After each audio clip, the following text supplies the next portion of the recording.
Hello everybody, welcome back for another video. Hope you're all doing well and that you're all having a great day. A great way to support the channel is by leaving a like, by leaving a comment, or by subscribing if you have not already done so. And today's NFT drop will be happening 1 hour after this video has been posted. And without further ado, let's jump right into it. There is a bit of, dare I say, electricity in the air right now in the cryptocurrency space. I found this morning an enormous amount of articles basically saying the exact same thing. For those of you who are not looking at the screen right now, it says Bitcoin price analysis. Bitcoin prepares for next key breakout. This one says altcoins are set to skyrocket as Bitcoin nears $36,000 key Wyckoff level.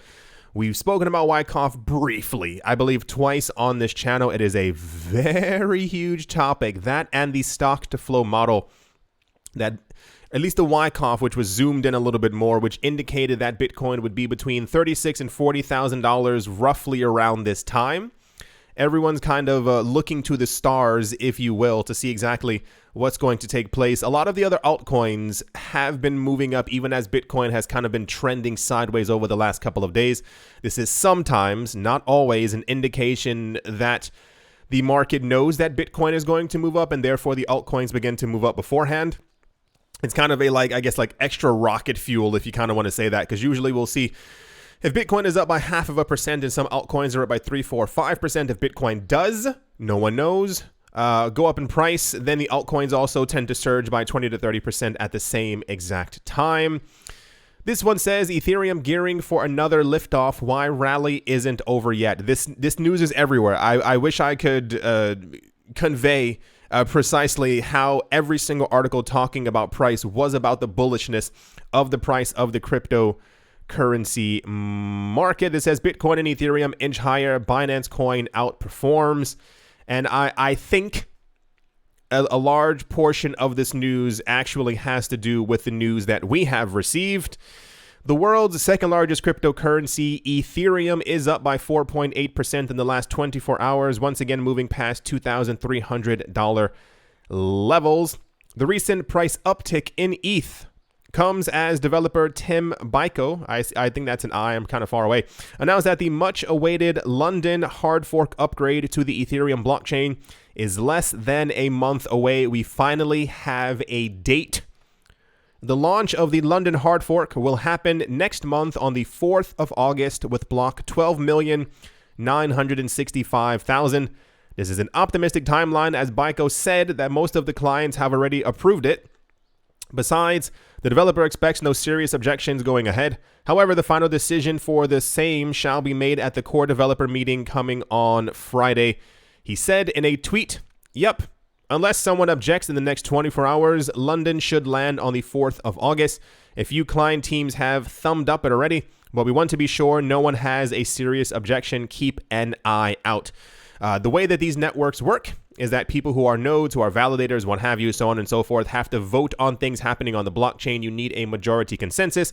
It is not simply just one person saying, hey, this is going to happen on the blockchain. So everyone has to give a thumbs up, and usually, not known to us, they have backdoor meetings where they kind of discuss things with themselves and say, hey, we're thinking of having this proposal. Is everyone okay with something like this even being trying to be activated on the network? The other news that we had before was that this upgrade would happen, I believe, the 21st, 2nd, 3rd, or 4th of this month. I guess it took them a little bit longer to kind of get everyone to get a thumbs up. But yes, as of now, I assume this is the reason why the market is ticking up, why we see a lot of news being like, Ethereum's not done, get ready to move back up in price, because I guess this is no more than 6 hours, 7 hours away from having like final exact confirmation that it's going to happen on the 4th of August. We should see some market movement. That just logically is how things should be. So yeah, it's nice to have a final, like an actual date to look forward to. I assume there's going to be a lot of hype happening. The Ethereum blockchain has not become unpopular. What? It's still as popular as it was before, if not even a little bit more, as people are still using it as much as ever. So yeah, I try not to hold my breath in situations like this, but I mean, come on. It's very difficult not to. You see, I just took a deep breath in. Anyway, that's the price news. And yeah, let's move on. Next up, in unsurprising news, because this happens every single day, despite the most recent downturn in the entire cryptocurrency market, a London-based asset manager is reportedly considering investing in digital assets. According to a report from the Financial Times, Marshall Wace, I assume W-A-C-E, it wouldn't be Wace. Marshall Wace, a London-based asset management company with over $55 billion in asset under management, considers a foray into the cryptocurrency market, citing people familiar with the matter. This happens all the time, and it's always correct. The firm is planning to invest in various fields of the industry, including blockchain technology, as well as payment systems for digital currencies and stablecoins. I tried opening up the Financial Times report, but it's one of those websites where it's like, hey, you want to give us $50 a year to read an article? And I was like, I'm okay. So I found the one that Bloomberg had instead. It says $55 billion Marshall Wace hedge fund joins peers chasing crypto boom. This happens every single day, all the time. We can't get away from it. I mean, it's not nice. It's nice to know that there is still massive amounts of interest in the cryptocurrency space, and tons of money is going to be flowing into the market relatively soon. It's just that, once again, it happens every single day. So it's anyway, yeah, rich people buying up the market. Can't wait until there's no crypto left for normal people. Can't. I don't know why I'm doing any of that. Anyway, that's the Marshall Wace news. Quite popular, as one would have imagined, but we get hedge fund news all the time. I think the more interesting part will be, I won't even say the exciting part, will be when we see exactly how much crypto that they've accumulated in the next month or two. I assume as they are accumulating, they have to, also report to their SEC and tell them exactly how much crypto they have in their account.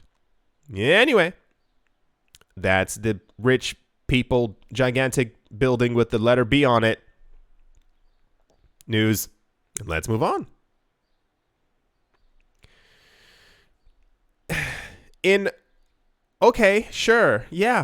News. Nirmala Sitharaman, the Indian finance minister, in her latest interview, gave an insight into the long-pending crypto bill. She revealed the cabinet note for the crypto bill is ready and has been prepared after taking inputs from the stakeholders of the industry. Keep that point in mind, from the stakeholders of the industry. They've prepared a bill, and the stakeholders of the industry basically said, sure, go for it. The Indian crypto bill was listed during the last budget session of the parliament as well, but couldn't be discussed due to the time constraints brought on by 19. The next parliamentary session is set to begin on the 19th of July, and the crypto community has high hopes of seeing the impending crypto bill being discussed. Sitharaman said during her interview that they are considering all aspects of the crypto ecosystem and hinted at possible windows for pilot programs once the cabinet approves the bill. She said, "We have done a lot of work on it. I'm sure it's taken 5 years. We have taken stakeholders' inputs. I'm sure you have. The cabinet note is ready. We have to see what the cabinet can take it up and consider it so that we can move it. How about just doing it now, or maybe 5 years ago?" So the point is, I'm going to give you a little bit of crypto history. For those of you who have not been here since 2017, this has been a constant topic of discussion within the cryptocurrency space. India and China, some of the largest places on the planet with huge populations, both had a bone to pick with the cryptocurrency space. China being more assertive and basically saying no, with India being like, maybe. But this is, it's been such a long amount of time. I always believed that if you outright wanted to ban something, you simply go on stage and say, hey guys, no, stop, put your pens down. This is definitely not a thing. But every single year we kept on getting news that they were friendly with the cryptocurrency space. They hated it. They didn't mind the cryptocurrency space. They were banning it. They wanted to have banks using it. They didn't like it. It was always the same thing. And it was like usually like a day later, it was like, oh, no, sorry, we were lying. So we've been waiting about 2 years for this bill, this note, whatever, to finally come forth to be looked at by people in a room who already know what they're going to say. At the same exact time, I'm going to find it right here. India's cabinet minister says crypto bill. Yeah, I can't wait. Wow. So here's also news that happened at the exact same time, if actually not a couple of days before, which means that the first news that we heard is complete nonsense. And I'll tell you exactly why. The NASDAQ listed crypto company called Coinbase is actively building a cryptocurrency hub in India. The company says it has ambitious plans for the South Asian crypto hub and is looking to hire for many positions, including hundreds of engineers. Now, stay with me here. Right here. If India was going to ban crypto, they would have done so. I find it quite difficult myself to believe that a company as large as Coinbase, one, has not already been in discussion with parliamentary members, members of the central bank, etc., within India. 2 or 3, I forgot how many fingers I had up. You do not actively post a job listing for hundreds of people in a country where there's regulatory uncertainty. See what I'm saying? Coinbase is far too large to be like, oh gosh, okay, guys, when we get there, cross your fingers, start putting up job listings, and let's just hope that this actually works. No, that's not how any of this actually takes place. They've probably been in discussions for years, and I'm putting a Z at the end of that, for years, with industry leaders, banks, whatever, in India to understand that this is actually going to be legal to do so. You do not spend, I assume it's probably more than $15-20 million to try to go to India to hire people just to go, oh, guys, we lost 20. Who was not crossing their fingers? That's not how money actually works. Coinbase published a blog post on Friday, which is before this woman said that the note was actually ready, which means that, they knew beforehand. Published a blog post on Friday, authored by Panjak Gupta, the company's VP of engineering and the site lead in India. Gupta joined Coinbase about 2 months ago to establish and lead a new tech hub for Coinbase in India. Wow. 2 months ago. Meaning they already... Anyway, they said there's never been a more exciting time for builders working in crypto. This is true worldwide, but especially in India, which is seeing a boom in crypto native talent and creating and growing important crypto projects. So the news being, they're not going to ban it. There was no, India was never going to ban crypto. I assume people in the cabinet understand exactly how much money there is to be made in this industry. I still find it a bit of a shame, like an actual shame, like in the actual true meaning of the word, like wagging my finger at them, because they knew that they weren't going to ban this.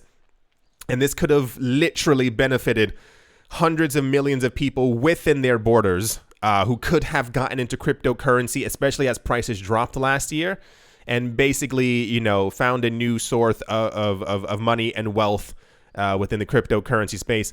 Even more so, I'm not sure if you remember this from before. This is an article from the 15th of August of last year, where it says Indian crypto exchange WazirX to enter DeFi amid uncertain regulations. And I said, no, you don't continue doing these things if you think that you're going to be shut down. And then the other really big news came at the end of last year, the 22nd of December, 2020. CoinDCX, a cryptocurrency exchange based in India, continues to aggressively expand its business with a massive new fundraise. According to a 21st of December last year announcement, CoinDCX raised $13.9 million from industry investors like Coinbase and Polychain. And I said, wait, why would Coinbase have given why would they give a buck? Nonetheless, I assume about $5, $6, $7 million to anyone in India, knowing that money was going to simply disappear. So always dig a little bit deeper just to see what's actually going on in the cryptocurrency space. Any country who wants to ban this has banned it already. So hopefully sometime soon we get news that they go, surprise, we were never going to ban it. And then, we get another billion people who can actually enter the market legally. But they're taking forever. Anyway, that's the sure, wink, wink, you were going to ban it news. And let's move on. In mega popular or unpopular, all over the place news, troubles at Binance continue as the platform is now reportedly suspending euro deposits via SEPA bank transfers. Binance says the suspension is temporary and it is due to the events beyond its control. Binance users reported on Tuesday that they received a notice from the exchange about the suspension of euro deposits via the single euro payments area SEPA transfers. According to the notice shared on social media by several people, they said, due to events beyond our control, we are temporarily suspending euro deposits via SEPA bank transfers from 8 a.m. UTC on the 7th of July. You are still able to deposit euro and or buy cryptocurrencies via credit or debit cards on Binance. This continues the string of nonsense that we have been seeing. For those of you who have not been here the last 3 days, there is a very large, and I dare not even give it much breath, of an event that's taking place right now where authorities are quite peeved that Binance does not have a proper physical location. The idea being Binance does not have an office that they can either raid or send a letter to say, hey, you're doing something bad. Why are you not following our rules? It's because we live in the future. And the people from Binance noted before that they have laptops and they are never in an actual office because they're always flying around the world because they're the heads of Binance.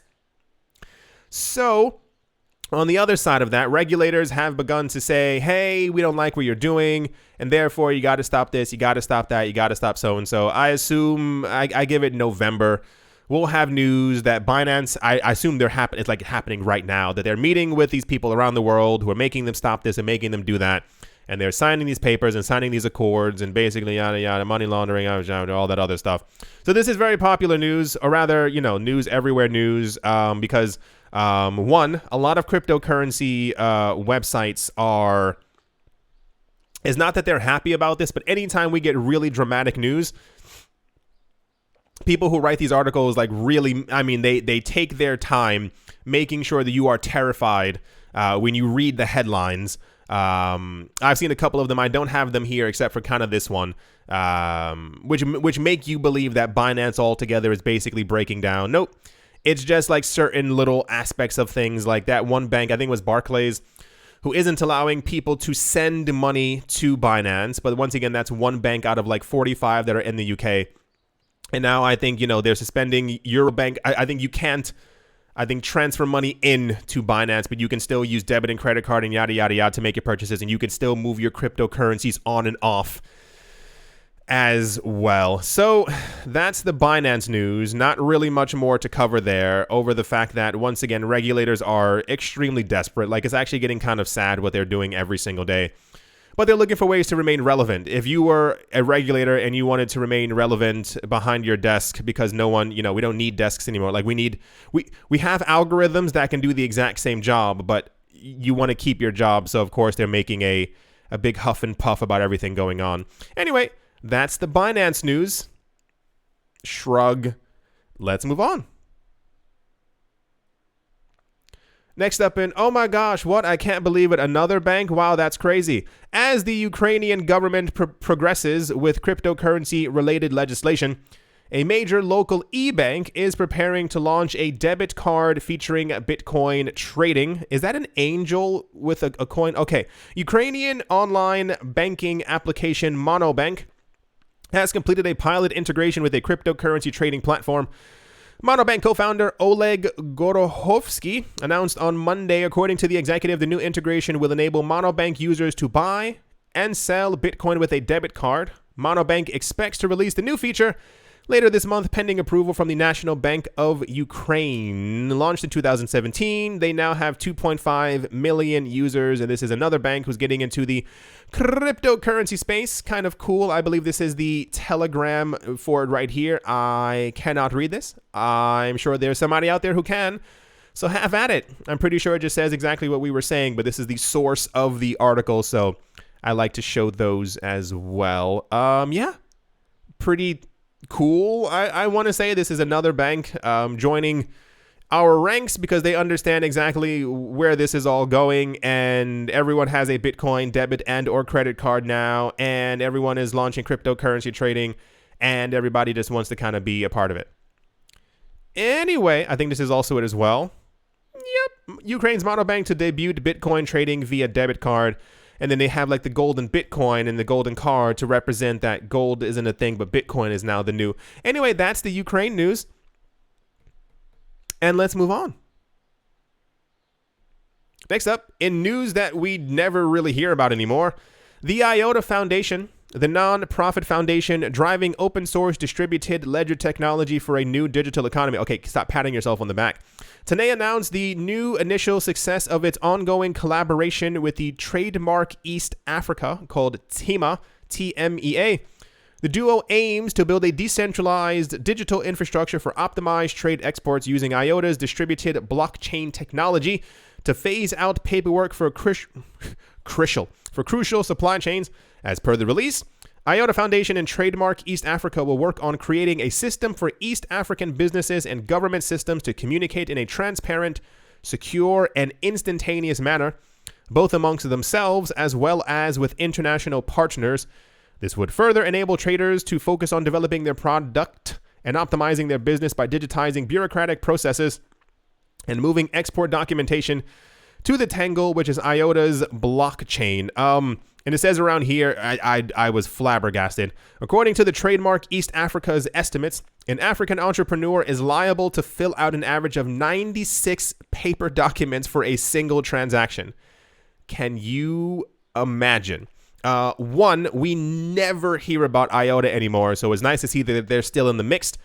The second part is that IOTA had announced IOTA and Cardano were one of the very too few companies who announced before in the past that they were targeting Latin America and Africa as their kind of way to get into the space, to make sure that these countries were integrated into their systems. You gotta be honest with it. And it's nice to see that IOTA is still trying to do it. I watched something the other day. I'm not sure if you guys have been watching or watched before any type of mini documentary. And a lot of people keep asking me like where I watch these documentaries. I'm sorry that I don't have like an exact name for you. They're usually on YouTube. It's more of a, if there's like a theme or topic coming up, I'll kind of like look for videos on it, like not like an actual, forgive me, not like an actual YouTuber talking about it, but I want to see, you'll find them, like you'll see the screenshots of it. Like I like to see people who are actually in that country talking with people there. So it's not just a YouTuber talking about it. I want to see the actual event. And during the El Salvador thing, when the president made it legal tender, somebody went there and they were talking to people in the country, like on their Bitcoin beach, I believe that's what it's called. They were talking to one guy, the point to be made, they were talking to one guy, and they were asking him how Bitcoin has changed his life. He's like, it's really weird because before he was saying that if he had to pay an electricity bill, he had to take a 2-hour bus ride to get to the place, and then he had to wait in line for 1 hour to sign documents, to stamp this, to do so-and-so, to get into that line, and then he had to take a 2-hour bus back, so 5 hours in total. And the guy was like, so what do you do now? And he took out his phone. He had a piece of paper that had like the actual like bill that he had to pay. He had a QR code and he scanned it. And I know this may seem like completely like, well, of course it's what he did for everyone else in the world. But this guy was like, I scanned the thing and I enter the amount of Bitcoin that I'm going to pay. The bill's been paid. And he was like, I saved 5 hours of my life just with this piece of paper. He was like, yeah, the digital world is quite nice to actually have right now. So I assume anyone who's trying to build a business and doesn't have to fill out 96, and that's absolutely ridiculous. And I'm pretty sure there's going to be a huge streamlined thing where you kind of just fill out something online once, you scan a QR code and send the information off because, we're also in the future. But I thought this was kind of interesting, and we never hear about IOTA anymore. This also kind of makes sense, maybe, as to why the IOTA price was moving up the last couple of days. Maybe I'm not really sure. There's never really any IOTA news, but please, by all means, continue to do what you're doing because we need infrastructure to make sure that the rest of the world is also in the future with us explicitly, and not just simply news about billionaires being like, okay, I want to get richer, let's buy some Bitcoin. if you catch my drifter. Anyway, that's the IOTA news. And let's move on. And to finish things off, the El Salvadorian country has embarked on an ambitious project to use volcanic geothermal energy to mine Bitcoin, and it could be very lucrative. Side note, thank you very much to all the people who are writing in the comment section that they would be using geothermal energy. For those of you who missed that video, when the El Salvadorian government announced that they would be mining Bitcoin and they would use a volcanic energy, I sat there during the video and I was like, are they using lava? Are they gonna... I don't know what I thought, but alas, thank you to the 25 very smart people in the comment section who just told me no, they're going to be using geothermal energy, and I just couldn't for some reason. Anyway, El Salvador's proposed Bitcoin mine could earn hundreds of millions of dollars each year, given the current network state, a top miner pointed out in a tweet. The country made history last month after becoming the first ever nation to recognize and classify Bitcoin as legal tender, allowing citizens to legally pay using the asset for all goods and services within the country, including any remittances sent abroad. It didn't, however, stop there. The president revealed soon after the move the country was planning to harness geothermal energy. That was in no article, I promise you.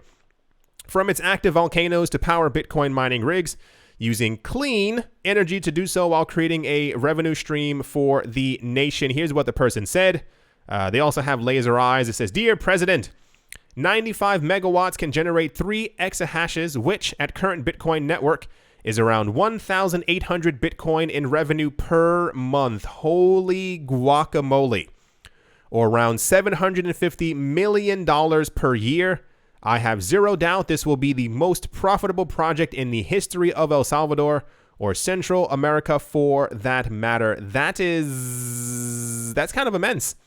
That's a huge amount of money. I think this was popular news. I don't even remember anymore, but I know it was kind of all over the place, talking about exactly how much money they were going to make. I would love if other places around the world, whose economies might not have been the best, to also enter the cryptocurrency space, as swiftly as El Salvador did. I have a very good feeling, fingers crossed, that they'll do just fine in the future, especially as this industry continues. They also plan on airdropping Bitcoin to a lot of their citizens. They're airdropping, I think, only, air quotes, only $30 worth of Bitcoin. But watching that video that I watched, they were showing people, this guy bought like 5 papayas, like 8 mangoes, 9 bananas, and something else, and it was like 50 cents. So I assume $30 does go a long way, especially if Bitcoin continues rising in value. Anyway, that's the good. I'm glad they did it. I really hope it works out for them. I wish other countries would do the exact same thing, and not in secret, because I'm sure the wealthiest people in these countries are, buying up tons of Bitcoin and not telling anyone. But imagine making sure that your entire country's rich. That makes you a good president who actually goes down in the history books as someone who people want to remember. Anyway, that's all that news. As always, a very special thank you to my Patreon supporters: Professor Wally from Gunnabat University, Fud, Zer, Mortified, Roman Geba, Bitcoin Ben, Arachno Dave, Tony Ambroski, The Dealer's Den, Red Plump Tomato, Umnu, Wishniki, The Letter M, Stephen Dirks, Not Brain, Captain Something in the Z-Way Lay, Crypto Black Sheep, AJ Cut 5, Speedy 655, and Carlos was like, Mobarazi, Jojo Shawshow, VB Nerd 21, Miguel Grolet, Lauren De Silva, Quoted Biddy, Bare Bones Mining, Troy Allgood, Space Case, Need a Miracle, Paternoster, Conan Doskip, Leg Day, Snacky Chan, Tolik Banana, Auspicious Agile, and Blockchain. That. Navarro Williams, David James, Attila the Han, Yasha Harari, Utopia. I got it. Utopia 569, Moonman, High XRP, Josh, Martin Stoyer, Nostromo, John Sarson, The Anima Reader, Bibliophobia, Todd Mullis, Adam Graysick, Mohamaroni, Master Ventures in Thailand, Jared Schneider, Wise Night Owl, 242 to the World, Bankroll Network, Crypto Artist, Coldy 3D, Damien, Setsuna, Richie Richard III, Vlad the Impaler, Paxis, Nick, Mangialavodi, Jim Gardner, Jeremy Fox, Minting Coins? Minting Tools, Minting Coins, Minting Coins, Minting Tools, Miller Hitch, Everyday and Concepts, Leg Day, Yes to crypto, Bodemic, Boatface, Anytime Fitness, Mouse Corner Staff, Arfmedic17, Bake Me a Cake, Tigger, Macho Nisa, On Crypto with Lionel, Crayla, Michelle, URL, and Bolero Bastos. I was all mixed up there. I saying different names. Thank you all very, very much for your support. Thank you to everyone who is a member of the channel. Thank you to everyone who left a like, who left a comment, who left a subscribe. Everyone who's been buying the NFTs. I keep selling out all the time. I'm actually kind of shocked all the time when it keeps happening. Thank you very, very much for all your support across the entire cryptocurrency world spectrum. I do thank thee. At the moment, Bitcoin is currently at 34,759. You see it's like ticking upward, and this is why we see all those articles. This is the spike up for Ethereum as well. Ethereum is currently at 2,392 US dollars. Binance Coin is up by 4.92%. Excuse my my numbers. Polkadot is up by 5%. Solana is up by 2%. Everything had a downward movement last night. Let's see what ends up taking place during the day, because I am quite interested to see if we are about to see a Wyckoff / stock to flow Bitcoin moment take place before our very eyes. I do hope that you all enjoyed. I do hope that you all are having a great day, a great morning, a great afternoon, a great evening, wherever you are, wherever you might be. I do hope that it is absolutely fantastic. Thank you all once again for watching and or listening, and I will most certainly be talking to you all soon. See you.